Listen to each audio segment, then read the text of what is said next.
Hi guys, Gel here of Cargasan PH.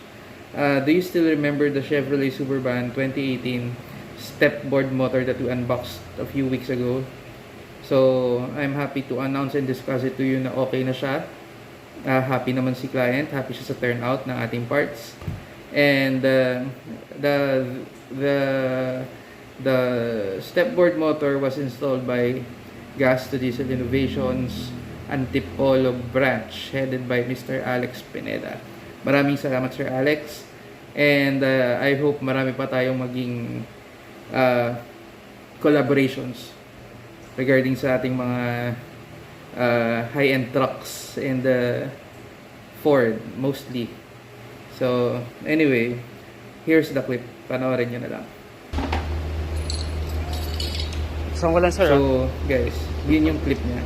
Ang story kasi nito,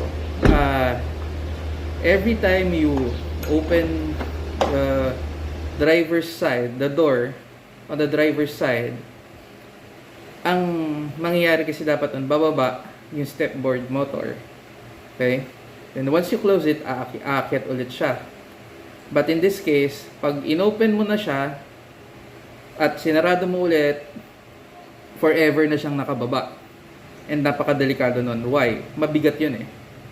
So, when we inspected the vehicle, every time na itatry mong i-close or iangat yung stepboard, bumalik siya sa pagiging close niya, nahihirapan na yung motor. May grinding sound sa loob. So, ang ginawa natin, sabi natin, it's the stepboard motor ang sira. It's busted. Okay? So, yun. Pinalitan natin kahapon. So, na-install na siya. And maligayang naman si client. And Sir David Charlton of David Salon, maraming salamat po. Maraming salamat po sa inyo and kay Sir Zello po. Thank you po.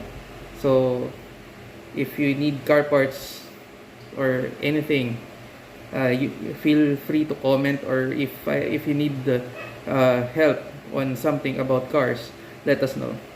We'll do our best to answer your inquiries and help you to find the solutions. Maraming salamat po.